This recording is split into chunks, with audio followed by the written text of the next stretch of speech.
Commencez, loué soit Jésus-Christ. Alors c'est une... Waouh, je ne sais pas de quelle manière vous vivez cette fête de l'Épiphanie.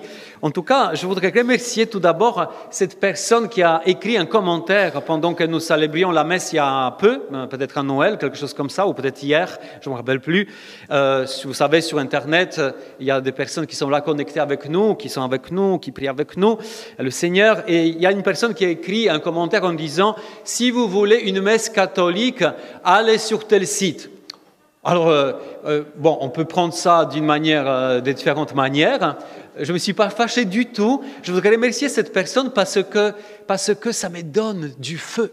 Encore plus, parce que je me suis dit deux choses. La première chose, je me suis dit que forcément, cette personne qui a écrit un commentaire comme ça, elle était là avec nous un petit moment, déjà connectée. Eh bien, en fait, cette personne s'est sentie dérangée par la lumière du Seigneur. Donc, je dit, allez voir une autre messe catholique, une vraie messe catholique ailleurs, parce que ça, ici, ça dérange trop. Il y a trop de lumière. Et la deuxième chose, deuxième point positif, c'est que je me suis dit, merci Seigneur pour tout ce que tu fais dans cette paroisse et à travers la messe télévisée, en quelque sorte, sur Internet, parce que ça me donne encore plus de feu, ça me donne encore plus d'ardeur de chercher encore mieux à te communiquer pour que tu puisses rayonner au milieu de nous. Amen ou pas amen? Voilà, c'est une très très bonne nouvelle, très très très bonne nouvelle. Quand ça dérange, c'est un bon signe.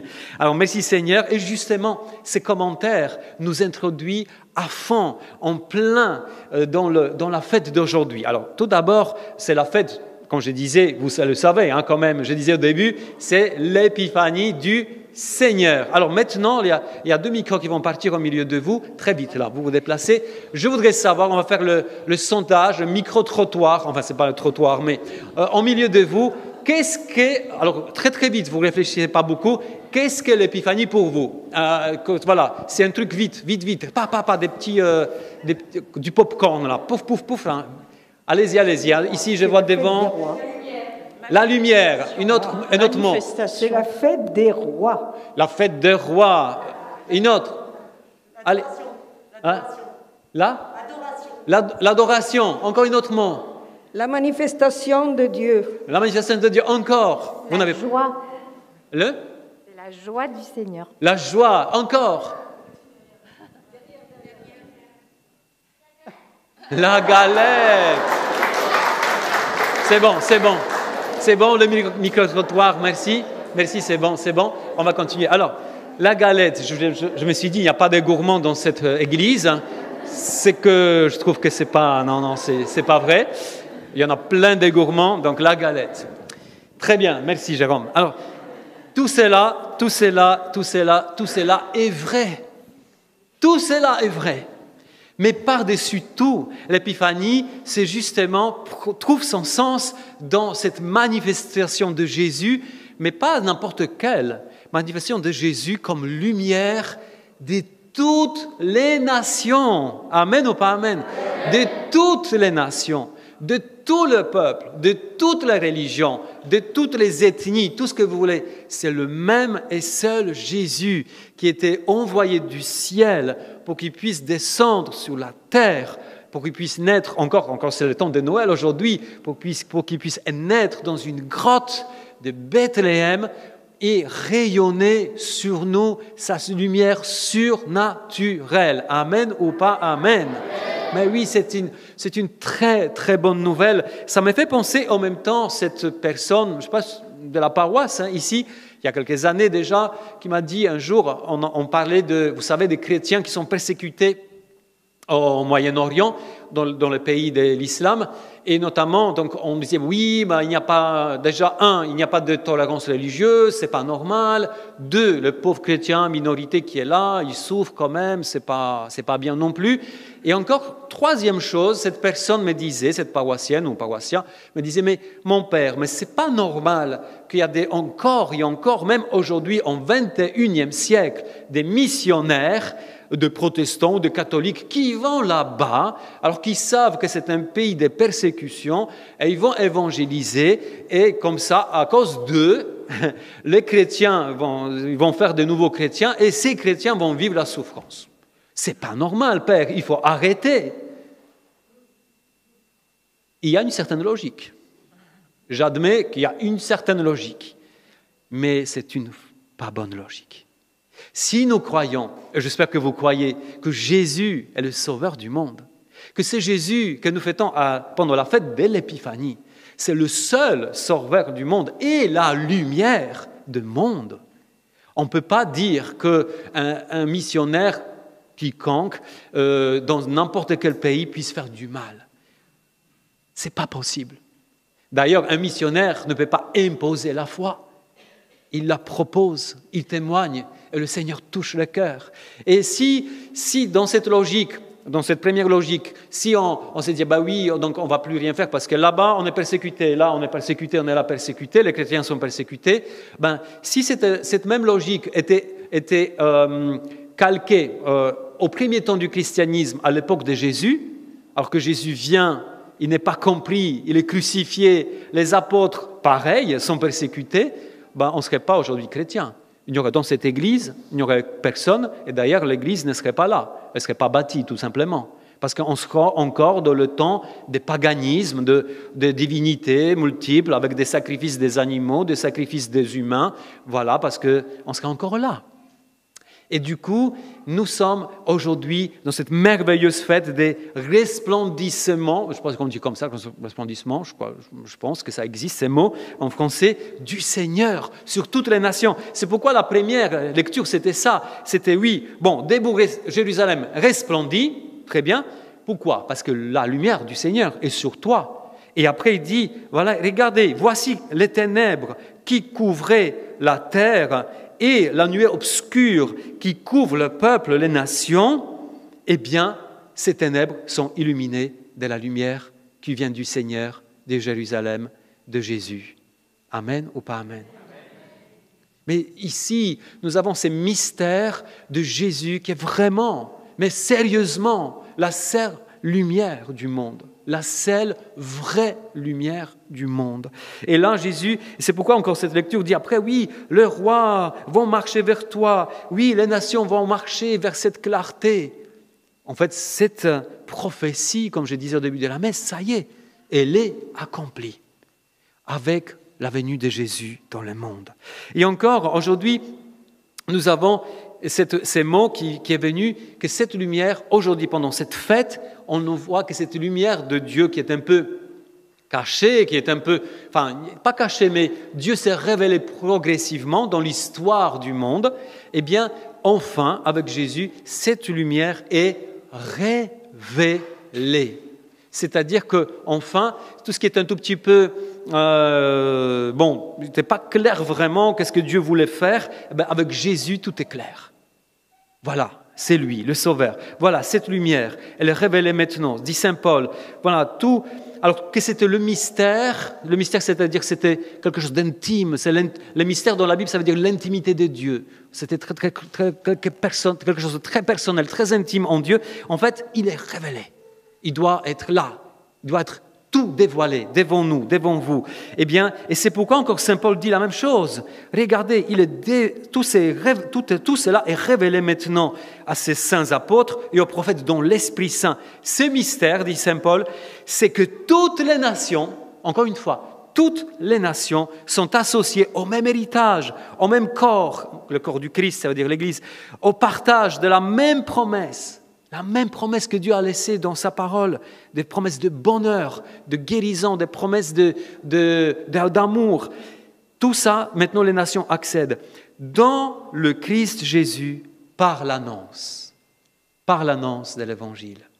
Et là on arrive, cette annonce de l'Évangile était faite aujourd'hui dans l'Évangile d'aujourd'hui, elle était faite par deux choses. C'est mystérieux, c'est drôle. Par une étoile. Par une étoile. Il n'y a personne qui a dit l'épiphanie, c'est une étoile. Je suis triste. Non.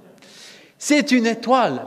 C'est une étoile mystérieuse, une étoile que les mages, des gens païens, des gens qui ne savaient rien du vrai Dieu, mais qui étaient là, qui regardaient le ciel, qui scrutaient le ciel de la nuit et nocturne, eh bien, ils ont vu apparaître cette étoile, cette lumière cette chose qui brille, quelque chose de nouveau, quelque chose d'extraordinaire. Ils ont compris que c'était quelque chose d'extraordinaire. Ils ont suivi cette étoile. Et c'est très fort alors qu'ils arrivent à Jérusalem, il y a tout un dialogue avec le roi Hérode, et après quand ils sortent de chez lui, de nouveau ils voient cette étoile, et on nous dit dans la parole, dans l'Évangile, que cette étoile bien précise, en fait, et voici que l'étoile qu'ils avaient vue à l'Orient les précédait. Le précédait jusqu'à ce qu'elle vienne s'arrêter au-dessus de l'endroit où se trouvait l'enfant Jésus. La première missionnaire pour le roi mage, c'est l'étoile. C'est l'étoile. Et après, ce n'est pas la dernière. Parce qu'après le roi mage, eux-mêmes, quand ils se sont prosternés devant Jésus, quand ils ont reconnu la royauté, la puissance de Jésus, cette lumière du monde, encore une fois, eh bien, eux-mêmes, ils sont devenus, eux aussi, des missionnaires de Jésus. Ils n'avaient plus besoin d'étoile. Elle a disparu quelque part. Parce que désormais, c'était le roi mage qui devienne les messagers de la lumière du monde.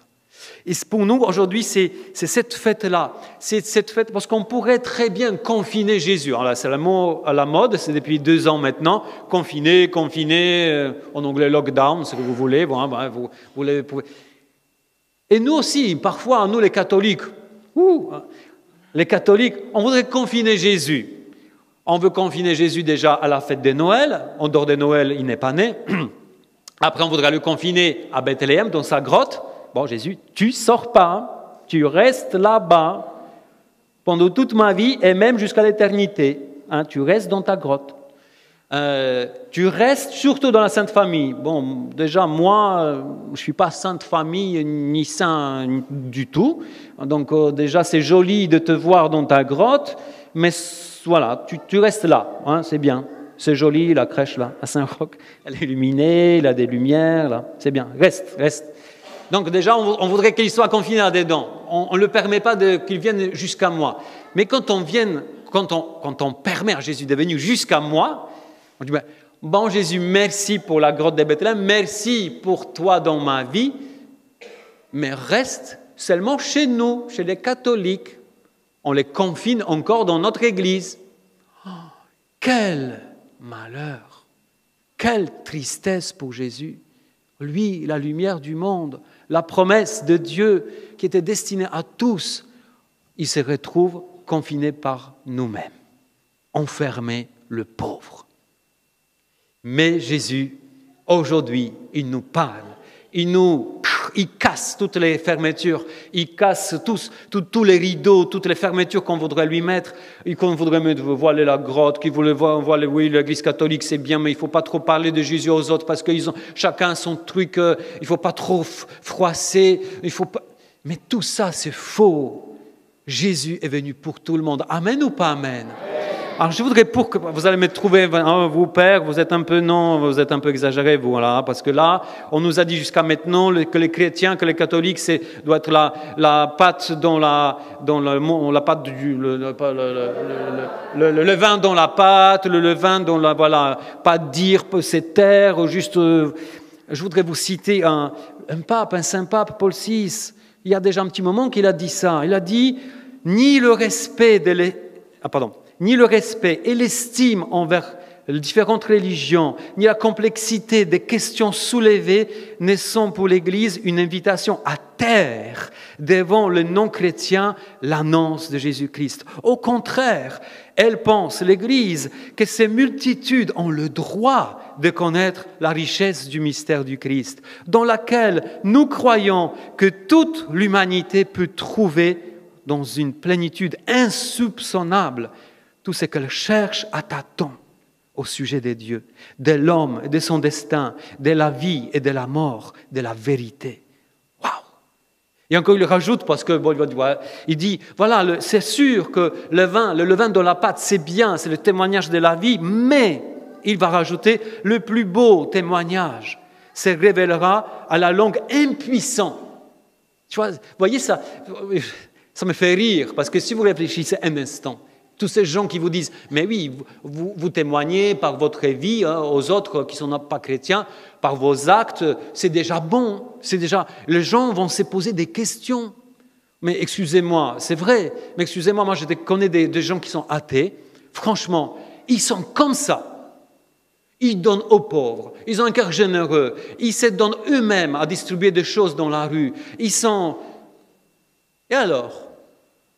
Et c'est quoi la différence? Ah oui, c'est la même chose. Ah, pas du tout. C'est pas la même chose. Justement, je reprends le pape. Justement, si il n'y a que ce témoignage, à la langue est impuissant s'il n'est pas éclairé, justifié, explicité par une annonce claire, sans équivoque du Seigneur Jésus. La bonne nouvelle proclamée par le témoignage de vie devra donc être tôt ou tard proclamée par la parole de vie. Le témoignage de vie accompagné par la parole de vie. Il n'y a pas d'évangélisation vraie si le nom, l'enseignement, la vie, les promesses, le règne, le mystère de Jésus de Nazareth, Fils de Dieu, ne sont pas annoncés. Amen ou pas Amen. Waouh! C'est puissant ça. C'est très très puissant. C'est génial. En fait, Jésus attend de nous que nous puissions être son étoile, si vous voulez bien, ou bien ses rois mages, ou bien encore d'autres missionnaires, d'autres personnes qui tout simplement... Alors, attention, ne dites pas que je vous demande à partir d'aujourd'hui d'être des gens qui imposent quelque chose aux autres. Non, nous sommes là pour proposer. Si vous voyez, j'aime ça, j'aime cette comparaison. Vous avez, pour les dames, je ne sais pas, pour les dames, on va essayer d'adopter un petit exemple. Pour les dames, vous avez trouvé le mec de votre vie, l'amour de votre vie. Vous n'arrêtez pas d'annoncer cela à vos copines, à vos amis. Écoute, j'ai rencontré une telle personne, c'est trop génial, il est comme ça, il est comme le grand et machin, il est tout beau et tout, et il a un cœur comme ça, il m'est protégé, vraiment, c'est un homme fantastique, c'est le meilleur.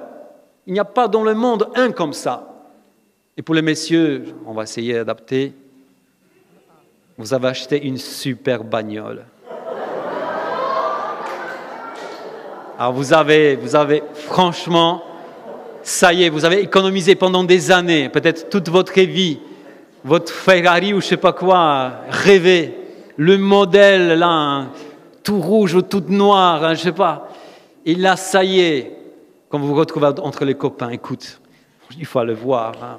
Il faut voir le truc. Il faut voir comment quand je passe la première, deuxième, troisième, ça arrache quoi. Je sens la puissance et sur l'autoroute j'ai essayé et ça roule. Enfin, waouh, c'est trop bien, trop bien. Allez, je t'invite, on va monter ensemble. Je te montre comment ça marche. Et enfin, vous n'êtes pas là juste c'est super, je garde au moins. Surtout pas dire à personne, non. C'est le contraire. Et la même chose avec Jésus. Si vous êtes vraiment chrétien, si vous êtes vraiment catholique, si Jésus est pour vous, c'est un trésor, cette perle fine, cette personne, cette trouvaille de toute votre vie qui vous accompagne, qui vous change votre vie, il ne faut pas dire « je suis un levain dans la pâte ». Je dis surtout rien, attention, il ne faut pas froisser, c'est n'importe quoi. Je vous cite parce que surtout, je sens que vous allez me dire que je suis exagéré ce matin. Alors, je vous cite quelqu'un, une femme, Sonia Mabrouk. Ça vous dit quelque chose? Si ça ne vous dit pas, je vais vous éclairer. Sonia Mabrouk, une journaliste franco-tunisienne de confession musulmane. Okay. Dans une récente interview qu'elle a accordée, elle disait, on lui a demandé « Qu'est-ce que vous voudrez dire aux catholiques ?» Intéressant. Elle dit ceci, « Les catholiques doivent se réveiller face à toutes les tentatives de déconstruction. C'est urgent, car les Français conservent une attente au niveau du sentiment religieux. Les projets qu'on leur propose sont exclusivement techniques. On leur parle tout le temps de réformes, mais jamais de transcendance. À l'horizon de la vie, il n'y a plus rien. » Le théologien Henri de Lubac, qui est mort maintenant, affirme que cette atrophie du sacré est suicidaire. Et il y a encore un sondage qui a été fait récemment ici en France par l'Institut IFOP, qui dit « Un Français sur deux s'est dit attiré par une quête spirituelle. » Un Français sur deux est intéressé. Alors, la question qui vient aujourd'hui avec l'épiphanie du Seigneur, Jésus vous pose cette question, qui sera mon étoile? Ou bien qui sera mon roi mage dans cette société? Qui? Fermez les yeux, c'est la fin. Fermez les yeux. Pensez, imaginez-vous maintenant, imaginez vos familles. On peut représenter en vous vos enfants, petits-enfants, frères et sœurs. Et maintenant, essayez de penser à ceux qui n'ont pas encore la foi. Enfin, que leur foi n'est pas encore très, très visible. Après, élargissez. Pensez à vos voisins, de votre palier, de votre village, de votre ville, là où vous êtes, de votre quartier. Et encore de nouveau, pensez, ceux que vous connaissez, qui parmi eux n'a pas encore rencontré l'amour de Jésus? Et maintenant encore, élargissez encore avec les yeux fermés, pensant à la France. Essayons-nous de représenter tous ces jeunes et moins jeunes qui n'ont pas encore la foi en Jésus. Et maintenant, Jésus vous pose cette question.